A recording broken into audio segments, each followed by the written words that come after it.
Okay, I want to welcome everybody to this forum. I'm really excited that the people that are with us, we're want to be a big part of this because we're very interested in helping out. And I think most of the people that are on probably know me. My name is Ida Garcia, and I am the director of Chaparral Parents in Action. And I've been involved with this group since 2012. And actually, we started the group because some parents invited us to join them because they were having a little bit of trouble getting services for their children at the public schools, special ed. Some of the children that are special ed weren't getting the services that they wanted. So we kind of started the group for that purpose. And then in 2016, we actually applied and received our 501c3. And so we're a nonprofit organization at this time. And the organization is our basic, or I guess I would say our main objective is to educate the community. And with the help of our representative who is present, Representative Willie Madrid, he's been actually helping us to get funding for a public library, which we're very excited about because we've actually had that as one of our goals for a very long time. And we have worked with different groups, different projects. We try to bring in different speakers every month to our meetings, which we actually meet every third Monday of the month. And where's our so of course, now during the pandemic, we have not met because we can't do it. But we have actually done a project during this time where we got together with AT&T Pioneers, and we were able to give out masks, hand sanitizer, gloves during this time. And we've also been involved with like Strong Families, Building Movement, Helping Hands, the Doñana and Otero counties. We've also worked with the schools, and the businesses in Chaparral have also been very supportive when we've asked for their help when we were doing any of the fundraisers or giving out school supplies. But I think the important part right now is that our organization wants to disseminate some information about Newman 6. And when we were asked about helping out with Sunrise El Paso and Earthworks, we were, we thought, wow, this is something we need to do, and we realized that this Newman 6 project is going to affect Chaparral. So for that reason, we were on board with this, and we were very interested in knowing more about it. And this is actually one of the first forums we're doing, and we're hoping to have more. I know sometimes, it's hard to get people to log in, but I think that, if we are recording it, maybe we can pass it on for the people that did not attend, and they can find out more about this project. But I think that since we have some people on board, and it would be great if you could go into the chat room and maybe type in your email, tell us what one of your hobbies is, and that way we could find out who's with us, because I think it's good to know who's part of the group. So that would be really nice if everybody could just go into chat and just type in emails and maybe your favorite hobby. I am Dr. David J. Garcia, and my role in Chaparral Parents in Action is that of a parliamentarian and secretary. I'm also the chief founder of the group and creator of the 501c3 organization.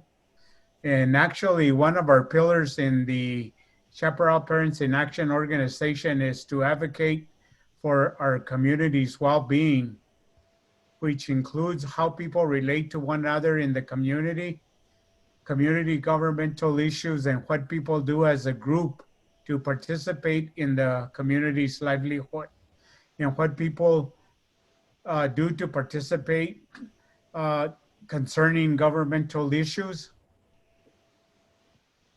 especially with our community. Chaparral is a very diverse community with residents divided by two counties between two states, and has a beautiful racial diversity of any New Mexico community. It and this is very important, and I think Sister Chavela can attest to this. It is very important to mention that research has shown that huge companies such as El Paso Electric, JP Morgan Chase, companies of managing penitentiaries, landfill companies, are good example of companies that start their business in certain designated areas in order to establish themselves, choosing certain demographic indicators. These companies research communities with a certain ethnicity or ethnic background. They look at gender, age, and or of a deprived social economics. And in not so many words, a community that will have little resistance to the establishment of businesses that have destructive, and I want to underline destructive elements in the way they conduct business. And if Sister Chavela will remember when El Paso landfill was located right at our back door, and we took up the fight because we felt very insulted that El Paso would be throwing trash right as you enter or exit Chaparral. And the other one was, and you know what it took? We took some people getting together, sharing information.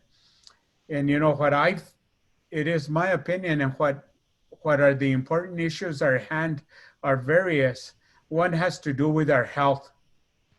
The other one, climate, our environment, our economy, and it goes and extends into the political realm. But health being, I guess, one of the biggest reasons and most important. Let me talk about some of those factors. Respiratory, when you breathe, the issues. This polluted air will irritate our eyes, our nose, our throats. People with heart and lung problems, such as with the elderly or children, will have some problems, definite problems. Children whose respiratory systems are still developing, like in young kids, babies, the elderly with existing problems or that are risk. These irritants affect the immune system, believe it or not. The polluted air that can worsen existing heart and respiratory problems as asthma. And that's not even to mention the C word, cancer. Dirty air is what I call it, the smog. This is called volatile organic compounds.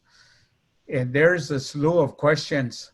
What are the example of volatile organic compounds or the smog that El Paso gives out at the present time? Smog is very bad. Volatile organic compounds, what does these three words mean? Volatile, it's dangerous.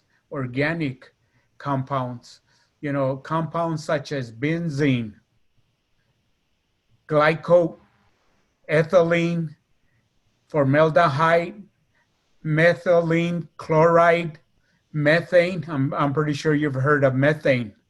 And what is the largest source of volatile organic compounds? Well, guess what? It's the burning of fuels. If you look at the El Paso electric plant, if you go outside and look at it, our living room faces the plant. It's because they're burning fuels, whether it's gases, wood, kerosene, and of course, the elements with tobacco. This plant will be using fracked gas. In our case, this 228 megawatt new plant, or the Newman, will be operating with fracked gas. And then you want to think to yourself, well, how are this volatile organic compounds measured? Do you think the company is going to measure it? And if they do measure it, will they tell us how dangerous it is?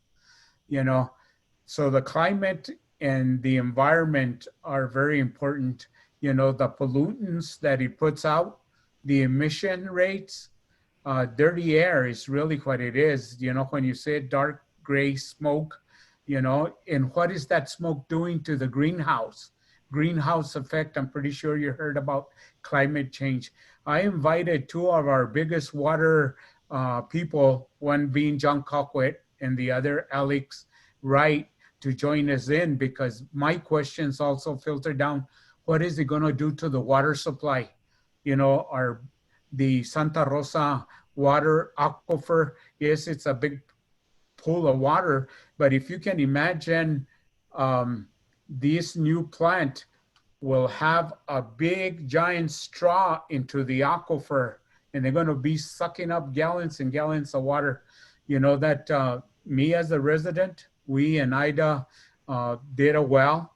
It was very deep, hundreds and hundreds of feet. But what we're afraid of is that if this new Newman project will sink in a bigger straw, how much water is it going to take? Now, if you travel between Chaparral and El Paso, you see a large pond with a lot of water. In Chaparral, that water evaporates very quickly. But how much water will they be using from the aquifer is a question that I have. I don't have any answers to that. And of course, the economy. Consumption of goods and services, what is that going to do to us? You know, concerns about living in the area or location where such conditions exist. Do you want to go live in a community that has a bunch of smoke and pollutants and that you can't even go outside to breathe the air? Right now, as it stands, oh, we're so blessed because New Mexico, Chaparral, El Paso, we don't have big earthquakes. We don't have the hurricanes. But if we have a plant that intrudes in our life, that is going to be very scary. And then the political, you know, there's a word called systemic injustice. You know, these companies look for a place where to land, and usually it is where there's a lot of people that can't resist them, that won't give them any resistance. And that is important. You know, governance, or they feel that there's no political power to disallow such type of business that dirty the environment. Corrupting influence, you know, these companies pay individuals to influence the city council. They put out a lot of money because what they want to do is a business. So, you know, those influences that establish a business and an industry that I consider to be a dirty industry. So in conclusion, we have taken a position, the citizens of Chaparral and the Northeast El Paso should not permit or allow an industry that will ill affect our people's health and livelihood. The Chaparral Parents in Action oppose the development and the construction of this new proposal for a new electric plant. The Newman 6 project will definitely have some serious deadly consequences on our people, and we cannot let this happen. You know, I don't know if the El Paso City Council has already accepted the new development, but we have Steve Fishman, who is with the New Mexico Regulation Commission that we need to get a hold of. We also have a new Commissioner Diane Trujillo. What's her, Diane Trujillo? Can't remember. Diane Trujillo Murillo? No, I'm not sure. But anyway, she was the mayor from Anthony, and now she will be taking the new commissioner's position when we start in January. And of course, we have Willie Madrid and Rick Little that are running for state representative. They also need to help us out. because, in thinking about it, retrospect, we don't think, and I don't think that we need a plant that will poison us in our very backyard.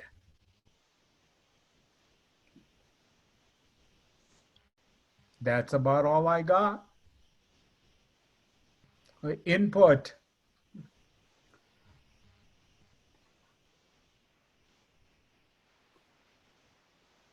I will open the floor for anybody who has any comments, questions, or follow-up to what was just presented.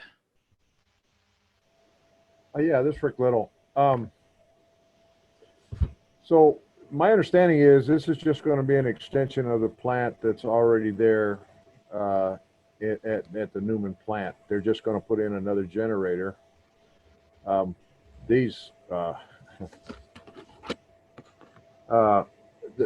plant they're going to put in, I mean, the plant they're running now is natural gas. Natural gas is one of our cleanest energies that we have, other than doing it, unless we go with solar or wind, which is not necessarily a bad idea, except that it costs more. The consumers right now are having a problem, I think, paying their electric bills. And so we've got to look at all aspects of this. The fracking is not going to be happening here in El Paso, so we're not going to have any of the water issues that, as far as our water here. The Waco water system that runs from Alamogordo down to Chaparral and then into El Paso area is not going to be affected by this fracking. The fracking is done over in the Permian Basin, which is Hobbs area and Odessa area. What we receive off of that is just the natural gas, which is which comes off of drilling for oil and bringing it up. So our water here will not be affected at all. And then, one of the things that oil and gas does do, and if we're looking at the economy, is it's about 1/3 of the people in New Mexico get their living off of the oil and gas industry in one way, shape, or form. And so when it comes to our economics, we're already in trouble with this, with COVID and shutting down our economy and those kind of things. We're running into billions of dollars of debt right now, and I'm not sure that this is something that I believe this is probably good for New Mexico to be able to ship our gas. We are oil independent, energy independent from all the nations now, which we have never been before. And part of it is because of the things that are happening in New Mexico and Texas as far as our gas output, our gas and oil output.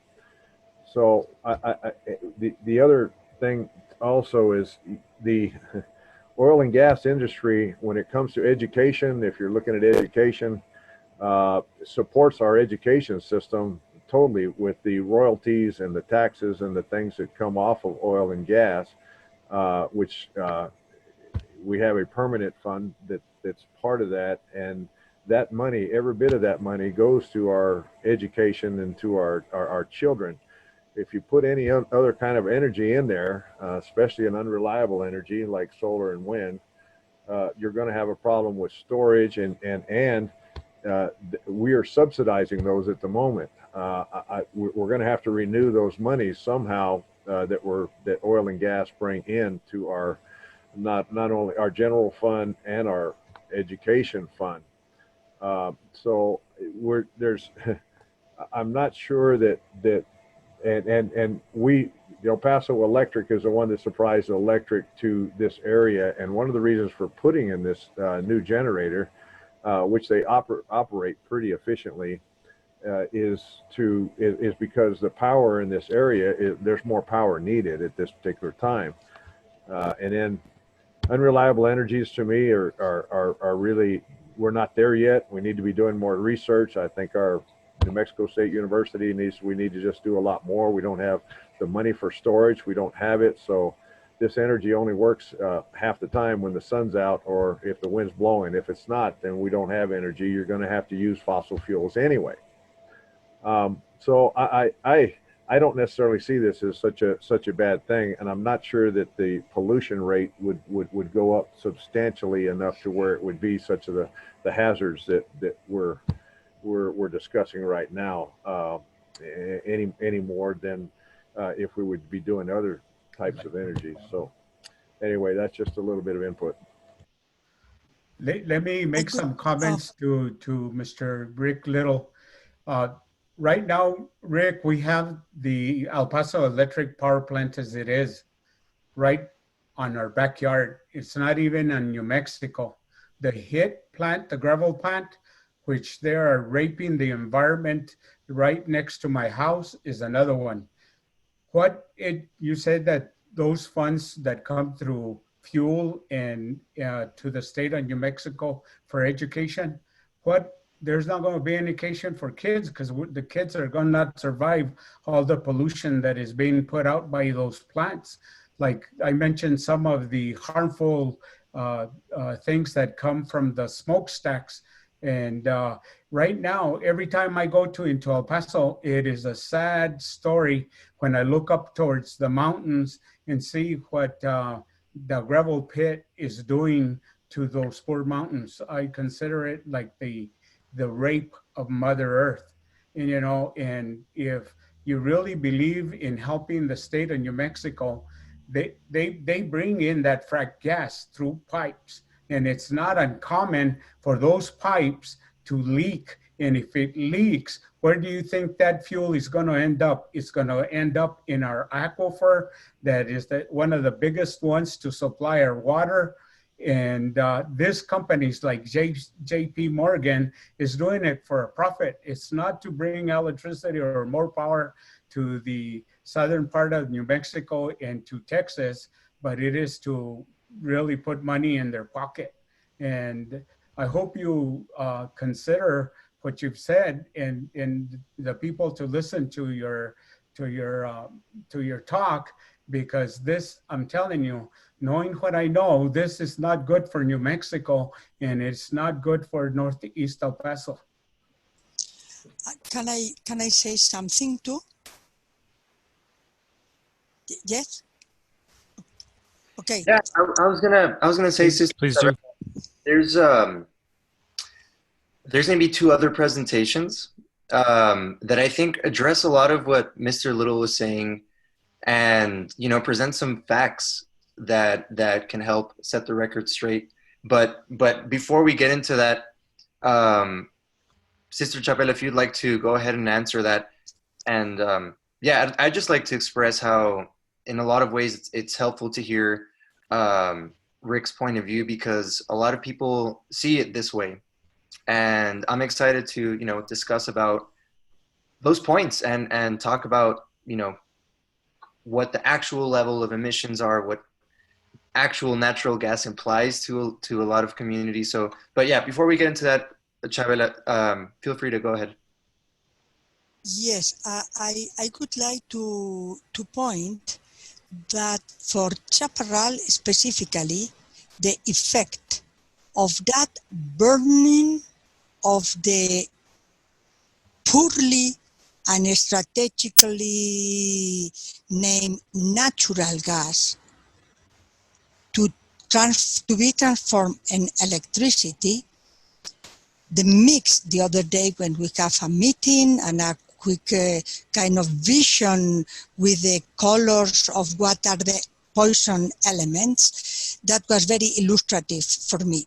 So the fact that the gas is coming from fracking, for me, is absolutely no way to be approved, because that is affecting deeply, seriously, not only the earth. What is the earth producing? What is in this moment the situation of the agricultural situation, just for producing this type of energy?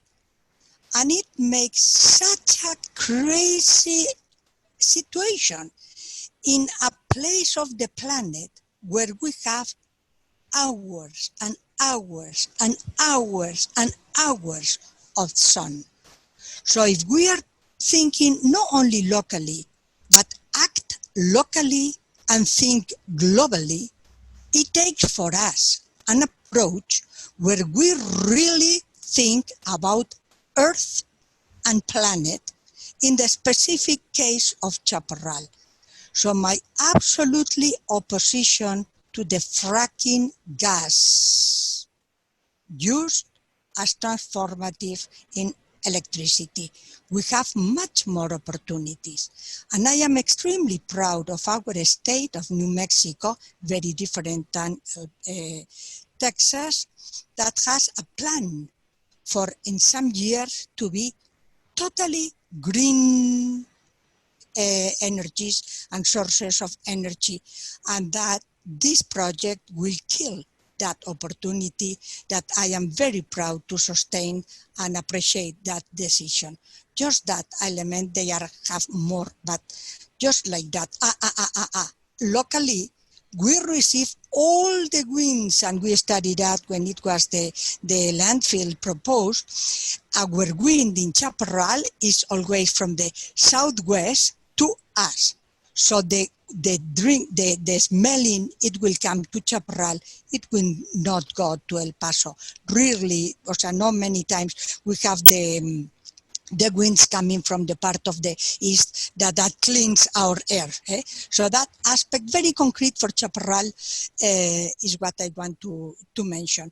And about the money coming for education, I understand that is one of the mentalities, but that is used to accept certain things that I don't think that are the best solution in the long term for us, ni for the kids that are educating, ni for the environment that we are creating. Thank you. Right. Thank you, sister. Those are excellent points. Those are great points that we should be considering in this process. And the last half of this meeting is meant to be like open discussion and Q&A. So I invite everyone to, we will continue to have this back and forth discussion. But we have two other quick presentations, one that I'm going to do and one that Josh from Sunrise is going to do. And we're going to touch on some of these points that have already been raised. My presentation is going to be focused on how, while the actual hole in the ground is not happening here in El Paso, we're very much connected to the fracking boom and the fracking crisis that's hitting our planet.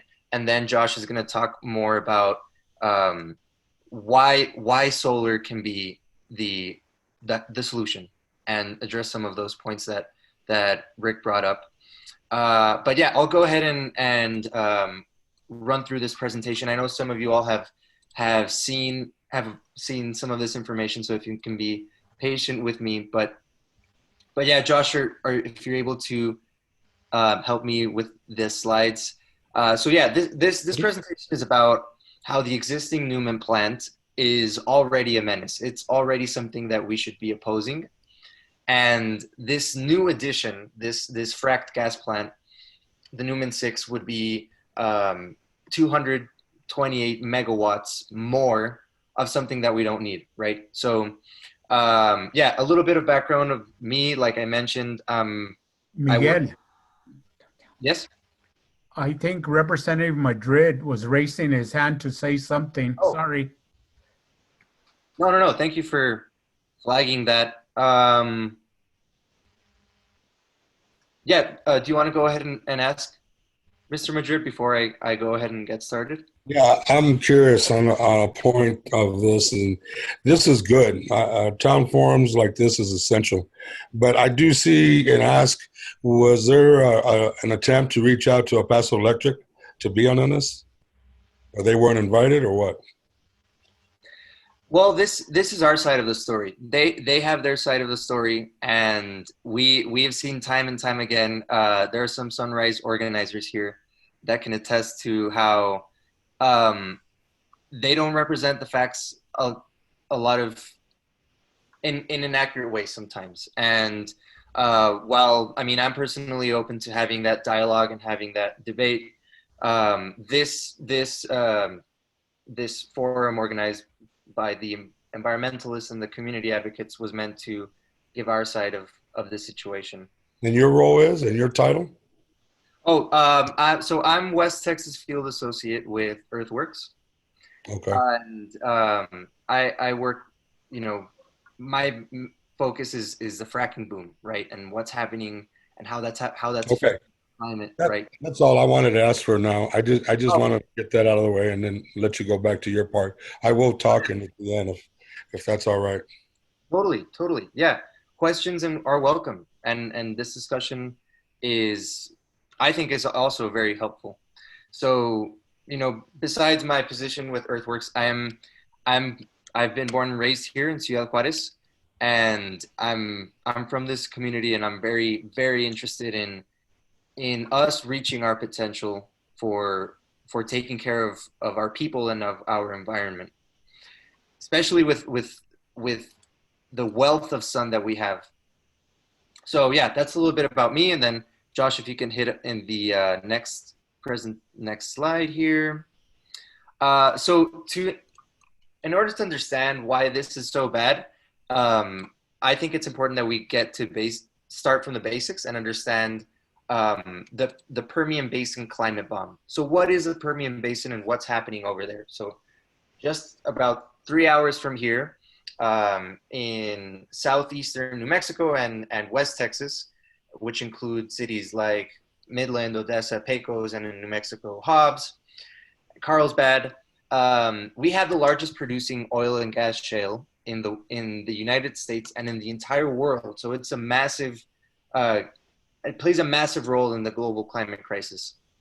And right now, there is a fracking powerhouse.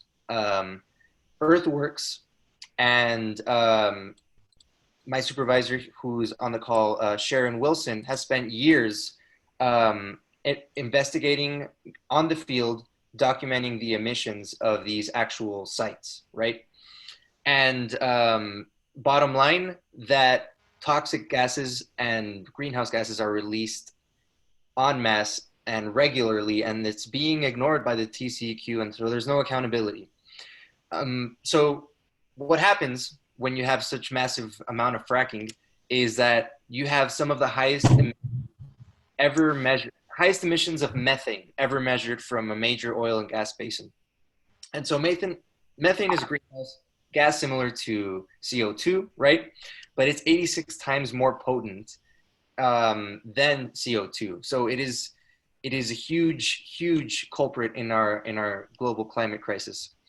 And so despite COVID caused drops in the oil price, production is still poised to increase. And there have been models that calculate that in the Permian, production can as much as double in production by 2030. So it's a huge global phenomena that's happening just a few hours from here.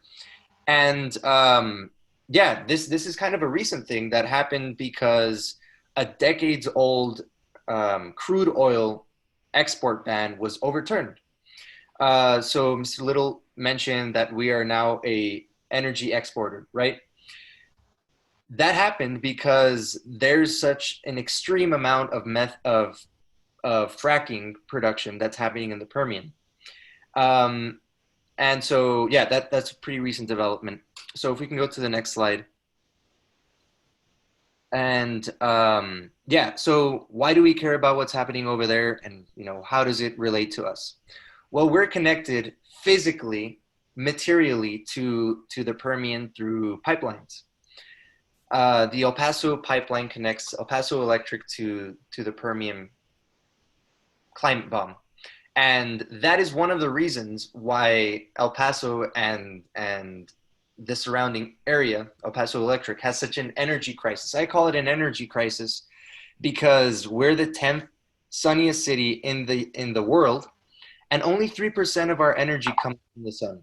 And yeah, this is a crisis because we have a huge wealth of resources that we can take advantage of from the sun, and we're not utilizing it because we prop up this fracking powerhouse. Next slide. And then this is where JP Morgan Chase comes into all of this. So Josh is going to talk a little bit more in depth about what Sunrise has done to combat and oppose this huge bank from owning our electricity and owning the El Paso Electric utility. But JP Morgan is not a friendly actor to the climate and to consumers. It is the largest financier of the climate crisis, and it has been fined over $35 billion in financial crimes. In fact, the FERC, the federal government agency, had fined them over $410 million for manipulating energy market prices of all things. And so this bank is now owning our electric utility.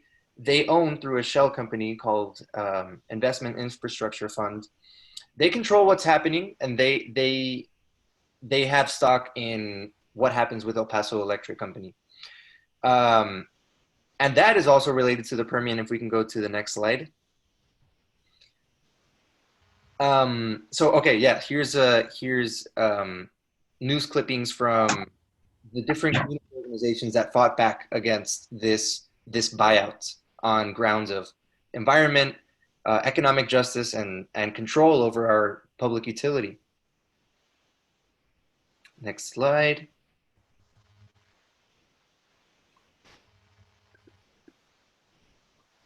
If we can go, okay, here it is.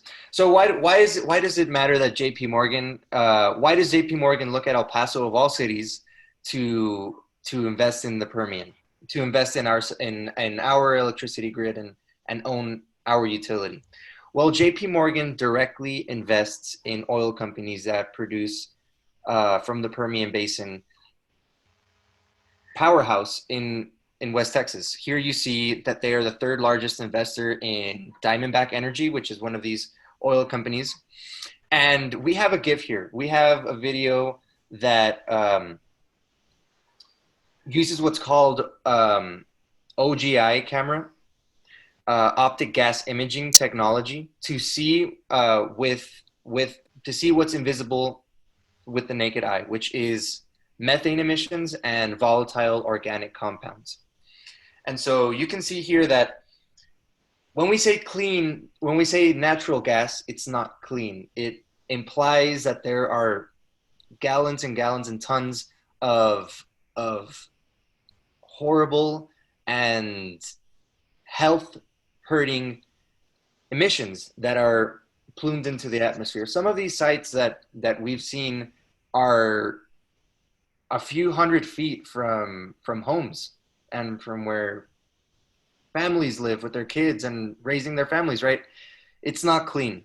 And so the next few videos that we're going to show you demonstrates the direct connection between what's happening in the Permian and how it relates to Newman. So if we go to the next slide, here we have one of the Diamondback sites that JP Morgan invests in.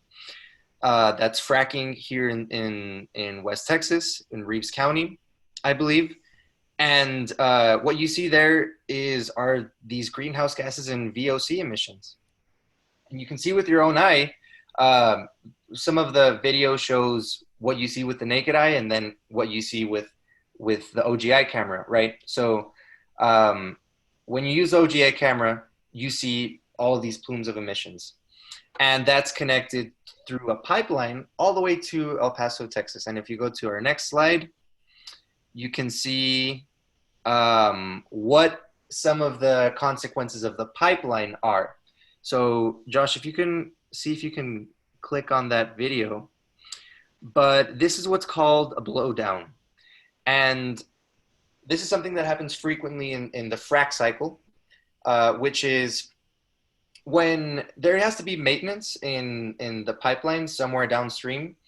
oil companies have to basically stop the stream of natural gas and throw all of that methane and all of that fracked gas up into the atmosphere. So you're seeing here a cloud of what looks like just smoke, right? But what you see there are methane and VOC emissions, and hydrocarbons, right?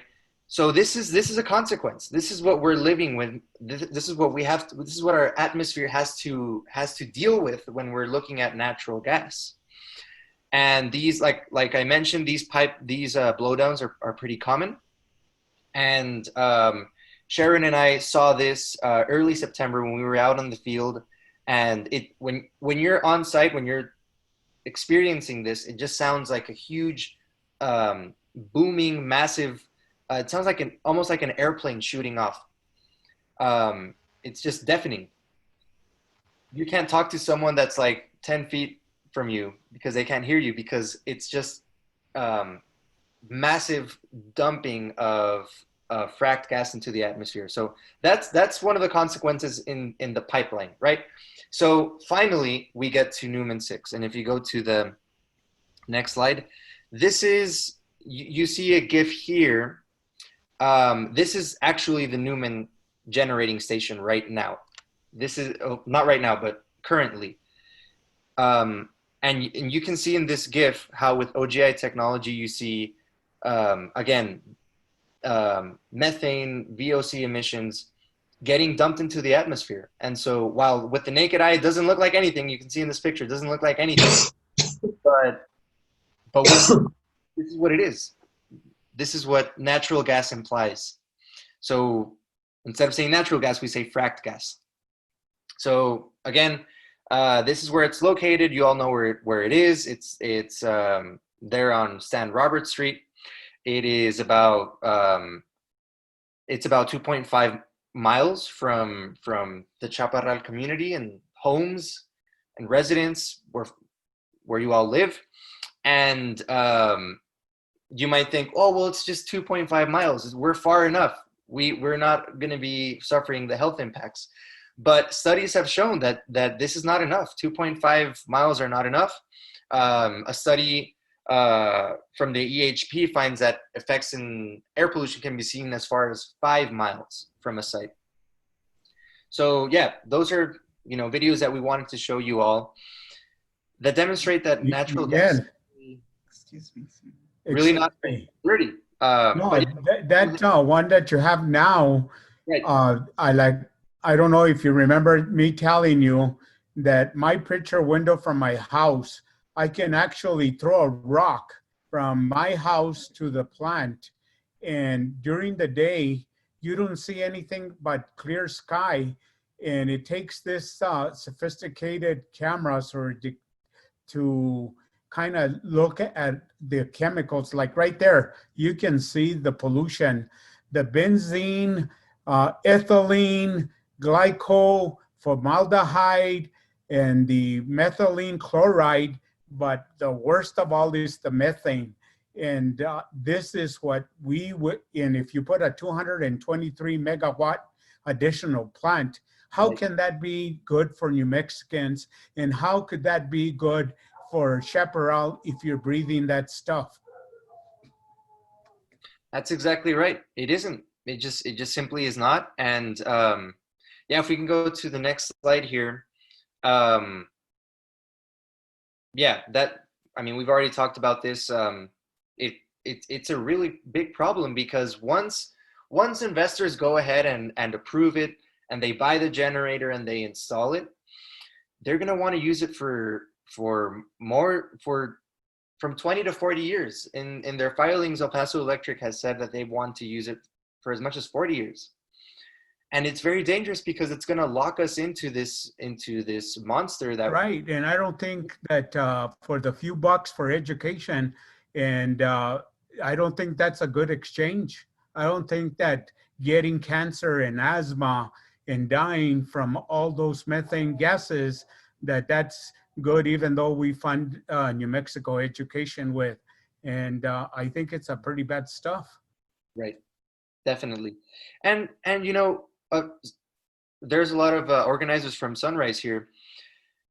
All of that can be paid as well through a sustainable economic system funded by solar, right? So it's not like we have to choose between getting our schools funded and breathing in toxic air. We can live in a healthy society as well as, you know, fund our schools. And if we go to the next slide, we can talk a little bit more about the actual specifics of what's going to be emitted, right? So a lot of folks think, well, it's just an extension. It's not going to do much. But actually the amount of emissions that this single generating station is to blame for is pretty astonishing. So we looked at the actual filings of El Paso Electric, and we found that CO2 emissions that would be, so they measure how much CO2 emissions they're allowed to produce, right? And then the TCEQ has to sign off on that and say, okay, you're allowed to emit this amount of CO2. And so El Paso Electric themselves have said that they are going to emit about 16 times the federal standard, the EPA standard for carbon dioxide emissions. And in a time where we're in an era of global climate crisis, and an era of a health pandemic crisis, we can't afford to be just dumping all of this toxic gases into our atmosphere. It's also twice as much of the EPA standard for carbon monoxide, which is also very dangerous to health. It is 3 times the federal standard for particulate matter, 2 times the federal standard for particulate matter, and this is really important because it affects smog and it affects our ozone crisis. So El Paso suffers a lot from an ozone pollution crisis. We are above the standard of what EPA recommends, and this is a huge culprit behind it. And we also have NOx emissions, which again contribute to ozone. So here are the numbers. Newman 6, when we add the Newman generating station, when we add Newman 6, is just going to blow up all of our methane and CO2 and ozone pollution. And it's going to directly affect not only Chaparral, who's going to face the brunt of these emissions, but just the larger El Paso community as well. And so the next couple of slides are going to talk a bit about what we can do. And I'm hoping we can talk more about this in dialogue in the later part of this forum, but there's basically the TCEQ, the Texas Commission of Environmental Quality, who has to sign off on the permits of air pollution that El Paso Electric is going to emit. And there's opportunities for us to submit comments, participate in public meetings, and voice our concern for how this is going to affect us. We're in contact with State Senator Jose Rodriguez, who has requested a public meeting. So that's going to happen soon. TCEQ will let us know when this public meeting is going to happen, but they're going to sit down and listen to us about what our concerns are. Then there's the El Paso City Council. This is happening within El Paso City Council limits, and it is within the purview and within the authority of the municipal government to just reject this. It's going to take a little bit of political will, a little bit of pressure for the El Paso City Council, but there are legal mechanisms that they can take to reject the plant. Lastly, which can interest, if you go to the next slide, Josh. Lastly, this can interest New Mexicans on the call. This has to be approved by the New Mexico Public Regulatory Commission, as well as as the Texas side of it, right? Because El Paso Electric services Las Cruces and some parts of New Mexico. The Public Regulatory Commission has to sign off on it, and they can reject this. So there is a public comment period in October, which we have to prepare for, and we have to voice to our commissioners, including Commissioner Fishman, right? We have to voice our concerns and say, this is unacceptable, and it contradicts the spirit and the letter of the New Mexico Clean Transition Act, right? Sister Chavela touched on this before, but unlike Texas, New Mexico is actually taking some steps to transition our economy to renewables, and adding more fracking infrastructure contradicts what the governor of New Mexico has passed, right? So that's what we can do. I'm gonna pass the mic to Josh, who's gonna talk a little bit more about El Paso Electric, and after that we can jump right into question and answer session. But yeah, thank you so much, and I look forward to answering any questions and just like brainstorming ways we can continue to create pressure. Thank you. Thank you, Miguel. I want to thank everybody for being here on this forum, and thank you to anybody else who watches this when we post the recording. So I am an organizer with Sunrise El Paso. My name is Josh Simmons. Me personally, I am an electrical engineer. I'm born and bred in Terminal in El Paso. I have no interest in leaving it. Although the world is full of a bunch of beautiful wonders, I really want to see exactly what we said before, the utilization and manifestation of the potential that our region has. So as my role in Sunrise El Paso, I've been self-tasked to organize with other environmentalists and people of the similar interests, but more focused on gathering the youth into understanding these issues, knowing how they can get involved, and that these issues directly affect them and their future. And nothing is more painful than watching the dreams snatched away from future generations. So here's our brief presentation. I'll try to plow through it. We've already spent a significant amount of time sharing facts. Miguel brought up a lot of the important elements that needed to be shared. So here we go. So Sunrise El Paso, like I said, is a youth-led organization that is focused on realizing Green New Deal principles and policies here in the Southwest. We're youth-led, and we're actively recruiting and organizing. We're not just limited to youth. I'm in my early 30s, so I guess to some people that'd be considered young, but we're really trying to energize like the high school, early college age, because the sooner they are able to rectify their decisions and choices in life, they can make an impact positively and combat climate change. So this presentation was organized for the Chaparral Community Forum today. We've been using for our latest campaign against Newman 6, the hashtag reject Newman 6. So we recently had a demonstration in March held on Monday, past Monday, September 1st. We spoke, we marched, yet we are not finished. So here's some posters that were created to promote that event. As you can see, we really try to tie into the culture of the area because as we've seen, and a lot of people could probably agree with this, around El Paso and a lot of areas in the north or the southwest, we're not really elevating our local culture, and there tends to be a focus on Eurocentrism, which is basically erased our heritage, and we need to combat that. So here's some scenes from that march demonstration. You see a lot of youth, a lot of engaged residents.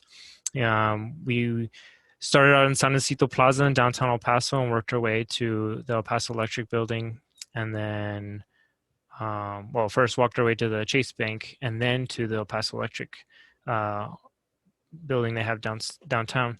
So why would we go to Chase Bank, right? So that's a big question, right? Well, we all know that JP Morgan Chase owns Chase Bank. So we know we weren't going to get a direct response, but you know, it is a known entity, and anything under their umbrella is definitely not on our side. Here's some more scenes. You can see we have a very favored mayoral candidate that many activists are very excited for, Veronica Carvajal in El Paso. And we also see more youth and everyone coming out. It was really heartwarming to see so many people show up and practice COVID-safe gathering. We all gathered in public. Everyone wore masks, no issues. We all marched with spacing. It's really hard. You know, we're so used to our integrated social actions that now social distancing seems to be kind of hard to adapt to. But, you know, you got to get everyone in the photo frame. So here's a nice little picture of everyone from Sunrise here. We had ages spanning from high school age youth all the way into late college. And then we even had some adults and professionals show up. We had speakers like Representative Anello from District 2 of El Paso speak. And then we also had mayoral candidates like Veronica Carvajal speak as well.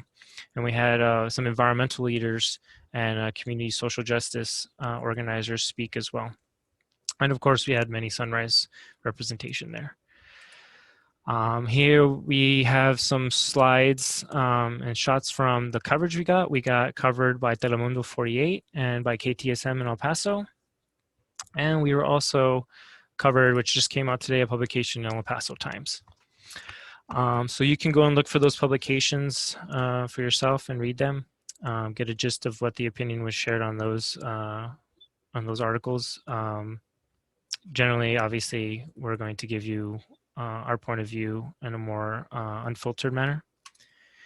And lastly, you can check out the demonstration in March on Sunrise El Paso's YouTube. Just go to YouTube and type in Sunrise El Paso, will pop up. You can watch the two videos, one for the demonstration, the other one for the march. So you can see all the action. So next in portion of my presentation is going to cover over the El Paso Electric sale to IIF.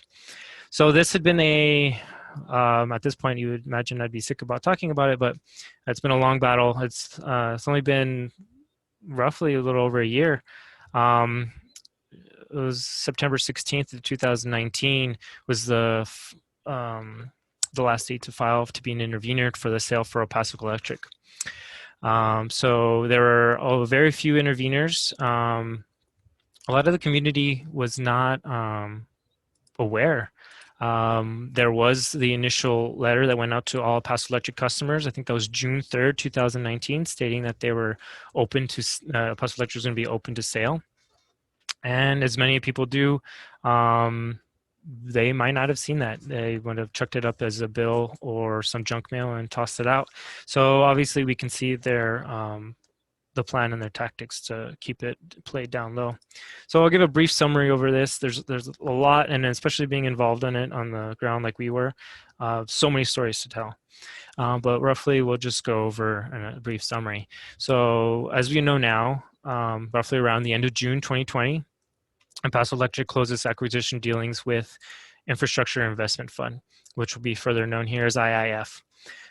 So Paso Electric was removed from public sharing, where shareholders got $68.25 in cash per share that they held, which means that El Paso Electric was, removed from the public trading market into a private owned entity and is now backed by Paso Electric under the private investment forum known as IIF.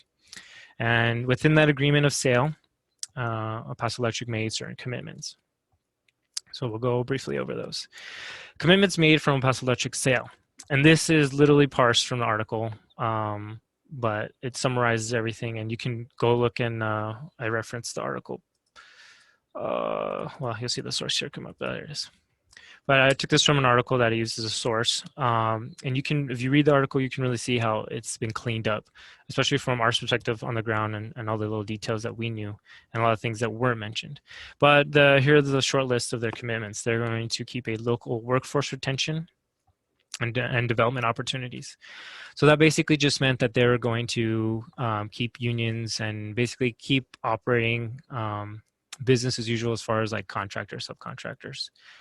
And they were going to honor their their workings there. So the local leadership and headquarters, so they had promised that it was going to maintain a locally led Paso Electric with the headquarters here for at least 10 years. And they were going to ensure that employees were going to keep their job up to 5 years. So I don't know about anybody, but if I'm making plans for my future, I'm not looking at 5 years and being comfortable with that. So I think that in itself is an insult to the employees of Paso Electric, especially those who have dedicated, a good lot of their life working for them. I think that's just a really short and nice way of phrasing that. Basically, they'll probably move out what they don't need that they feel is necessary, and move in there. Basically, they're organized goons, because truly we see IIF as just is basically organized crime in the way that JP Morgan Chase operates. And then electric bill rate credits for customers. So this is one of the things that we really try to hammer in, is that they put in the writing, and it sounded great that they're going to give credits for customers up to 3 years with a nice fancy number. We broke down that number, and it basically came out that per year you're going to save $11 on your electric bill, regardless of your demand. So basically at the end of the year, Paso Electric will buy you a cup of coffee. How nice of them. So those sort of rates of $11 and some change don't amount to anything significant to any customer. $11 doesn't mean anything. That doesn't help anybody out in any way other than probably getting a cup of coffee. So that was one of the things. And then community contributions, as usual, they were going to uphold all of their contributions on, giving money and funds to nonprofits, to local organizations, and their sense giving back to the community, and quotes, right?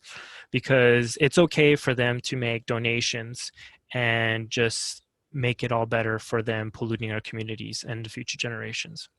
And then they were going to make an economic sustainability fund, whereas Sunrise El Paso and a lot of advocates that were opposing the sale were demanding a feasibility study to be done, because certain cities like in Texas and Austin and other cities around the United States have taken up interest in owning or having some sort of serious involvement with their electric utility. And we thought that that might be an opportunity for us, specifically with the emphasis because of our solar potential. And lastly, renewable energy efforts. So they were going to make promises and their commitments to solar, because indeed it is so expensive to go solar. That is not true, if you can hit my sarcasm. Next, here is a little about the IIF, the Infrastructure Investments Fund. The Infrastructure Investments Fund is a $12.5 billion private investment vehicle advised by dedicated infrastructure investment group within JP Morgan Investment Management, Inc. So there it is outlined right there. And we had been fighting them from the beginning when we started to be against the sale, to have them outline the relationship that IIF had with JP Morgan and JP Morgan Chase as a whole. They denied it. They denied it in public. They denied it in front of city council. And then months after the deal was final, a credible, reputable source in journalism on many fronts, I think they released that that was indeed true. So they were trying to keep it under wraps as long as possible. And this fund is a retirement fund for 40 million families, including 2 million people across Texas and New Mexico, who will be invested in El Paso Electric. So if anybody's sitting here and has a retirement plan invested with them, please raise your hand. I'd like to know how that is benefiting you.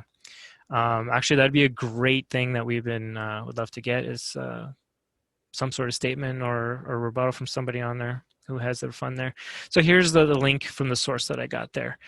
Business Wires, where I pulled some of this information. A lot of it's just cumulative from the whole year of reading articles left and right, and just being submerged in this topic. And lastly, we can look at the board of directors here at the bottom for El Paso Electric, and you'll kind of see how the relationship is, and how there's as much as they want to say it's locally led, there's very little representation on the board from local leaders or community members of El Paso or Texas, New Mexico, Las Cruces. So And then lastly, in the sale, we found out in the franchise agreement that there was a requirement for them to engage in the community with their community meetings. So Paso Electric held their community meetings. They had 2 of them. We were present. We made our voice be heard. And like Miguel had said, they had tried to, constrict our action. They tried to silence, and we weren't satisfied with the end result. They were taking questions, but they were filtering them. I don't think El Paso Electric was prepared for the amount of outrage that was going to be brought upon them by us, Sunrise El Paso, and other citizens. So we decided to take matters in our own hands and give the narrative that we really needed to be heard, and that was some of the facts. So we held our own community meetings. We held 3 early in the year, and they were quite successful. That was all grassroots, all community led. We reached out, we organized, we had a guest interview from Tyson Slocum from Public Citizen, and we also had other local representatives from Eco El Paso and other representatives from other social justice organizations give talks at those meetings. So we'll move on to the Newman 6 issue. Miguel gave a lot of facts, a lot of things that I would love to repeat again, but we'll just leave that in the recording. So here is a site plan for basically where Newman 6 is going to be for anybody in El Paso. That's in the northeast for Chaparral. This is off the map here. It's very close. So you can see the proximity of that from the large overview map. And then here is a Google map kind of oversight. And you can see that large pond of water that Dr. Garcia was talking about before. You can see that right there. And you can also see here at the bottom their solar arrays. Okay, so that's what they have there. And you can see the footprint of these natural gas plants versus the solar arrays. Although if you're going to argue that point that their small proximity and perimeter provides more output per square foot, I'd beg to differ, because here looking at the solar array, aside from the manufacturing waste and emissions that come from producing these solar voltaic cells, is significantly minimal from the continuous pollution that a natural gas, methane, fracked-gas fire power generation facility would produce. So this is a lot of overview of what Miguel had talked. He talked about the Permian Basin. We want to emphasize that, yes, despite us not having fracking immediately in our county, immediately within our congressional district, but we do sit in the Permian Basin. We have to acknowledge that relationship. And I think that's a larger issue with just American centralism, is that we feel that anything, if it's out of sight, it's out of mind. So we need to break out of that sort of habit, and we need to realize that we are all interconnected, from every grain of dust that falls on this planet to every water droplet that evaporates and drops from the ground. We are all connected. So our actions elsewhere impact us in other places. So through that statement, we know that through the Permian, we're very interconnected with operations going there with fracking. So just in general about El Paso, and I mean, this can be extended to Chaparral because we're all in the Chihuahuan Desert, but El Paso and specifically is the 10th sunniest city in the world. You know, where El Paso and this area, we're on a lot of top 10 lists. This is probably the one I'm the most proud of. Being top 10, one of the 10th sunniest cities in the world, you would think that we would have a robust solar infrastructure to back that up, which unfortunately we don't. As we heard before, there's only 3% of our local energy produced is from renewable sources such as solar. And yeah, indeed, like we said, our largest source of energy generation is the methane gas fire plants. And a lot of this has been said before. We already know about the 228 megawatt methane fracked gas fire generation plant that's going to be built, and the exponential amount and large grade of emissions that we're going to see. And yes, we have seen and read the statement from Paso Electric that it is indeed, this new facility is meant to replace units. And just as Miguel had stated before, and just with the units that are currently going to be retired or in light to be retired to the proposed Newman 6, those facilities are well beyond their, their stated operation years, which is 20 years, and they're pushing into the 30-40 year range. So that one thing, who can argue with upgrades, right? We're going to get an upgrade here, but the upgrade is not the best best proposal that could have been made. So to expand further on, oh, well, there you go. To find out more information and to join us in our efforts, you can go to that link right there, that bit.ly link, No Gas Plant EP, to help join our efforts. And if you would like more information to connect with us from Sunrise El Paso, there's our link tree there. That link will take you to a short list of quick links that we have. A lot of it is very useful information and gives you kind of a quick brief summary of what we're doing, what's active, and quick links to what we're promoting. So I want to expand on this more and talk about El Paso Electric and their solar efforts. So me personally, being involved with Sunrise, I also have many other hats. I'm also a board member for Eco El Paso. I'm also a member and volunteer for Coalition First, Community First Coalition, sorry, in El Paso. And I'm also a appointed sitting member on REAC, which is Regional Renewable Energy Advisory Council to the City of El Paso. So anything I say is not a reflection of the City of El Paso. I just want to make that disclaimer very clear. But as being an appointed member, we do have some access to information. And I would like to go into more about how El Paso Electric has been very standoffish about solar. They've made this presentation for Newman 6 to REAC in November. And they were going to give a follow-up in February. Unfortunately, that meeting was canceled due to, this is before COVID, but sorry, I apologize. This is March. We had that meeting canceled due to COVID and everything. So we weren't able to follow up with that as REAC as a whole. But the information they presented there is generally a lot of what the New Mexican PRC and a lot of other entities involved against this that have seen that they were not satisfied with the proposal and weren't impressed by the lack of, analysis that was provided by El Paso Electric. So it's been very clear that El Paso Electric has made some efforts in solar. They could do more. One thing I would like to outline, and this is one thing that Eco El Paso has fought against, is the rates. And one of the things that a lot of solar owners that have rooftop solar is they're paying a minimum fee. So they could be properly equipped with the right amount of solar on their rooftop, be generating everything they need, but they're still having to pay a minimal charge to El Paso Electric.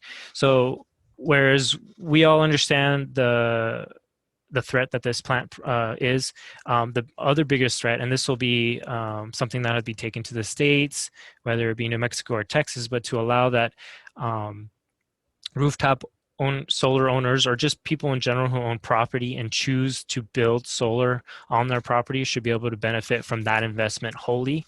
And we understand that there's some practices that exist within the solar installer market where they're either deceptive practices or they're just not clear on the facts.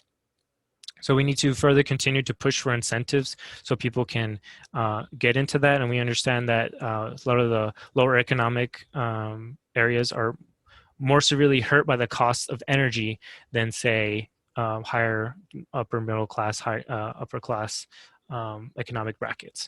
So having solar available to a lot of communities will alleviate some of the social injustices by empowering them with solar, because they'll be able to produce and generate energy on their own. El Paso Electric has been really, especially when direct requests from them to go in great detail about what their solar plans are. When we consult with them or we ask them in the public meetings what their plans are, do they have anything they can share? Usually this plan is in development. They make it sound like solar was invented yesterday, which it wasn't. It's been long-standing, and we do know that the efficiency rate of this equipment has gotten better over time. And there are many approaches that we can go into integrating solar, not only on an industrial use level, but also for industrial commercial, but also on the residential level for individual use. Because we can make those impacts, because we as a community, as residents, as customers, have always been told, you know, to conserve water, to conserve electricity. But yet you have utilities, and granted they do generate the electricity, but they're using an excessive amount. Large commercial operations are not operating with electrical efficiency in mind.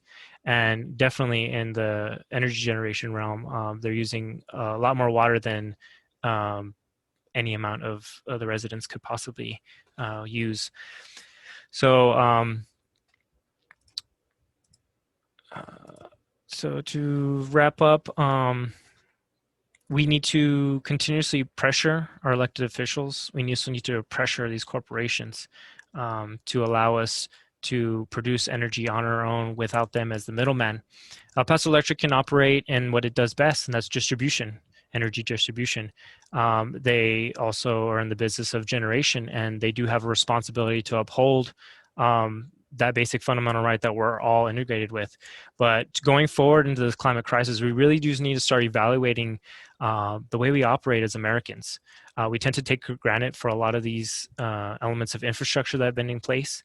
You know, I, as much as anybody, like to have, you know, my TV on and doing 50 million things with using electricity. But ultimately we need to be conservative, because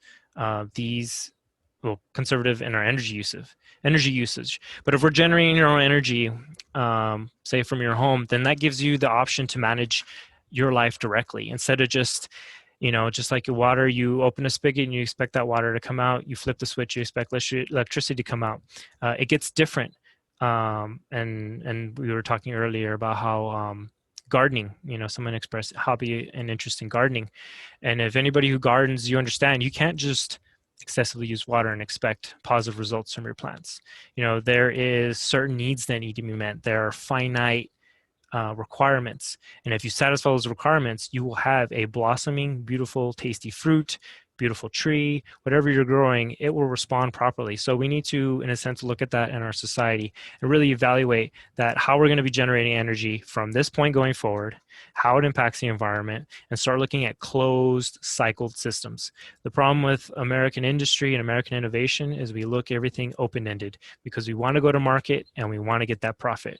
We need to escape these short-term goals and start looking at the long view, because we are not going to be able to have these sustainable visions and dreams of the, you know, the idolized American dream going forward if we don't take energy into consideration. If you don't have abundant, affordable, excessive energy, and I say excessive lightly, because if we can generate through solar and other renewable means, we'll be able to regulate ourselves and how we use that energy.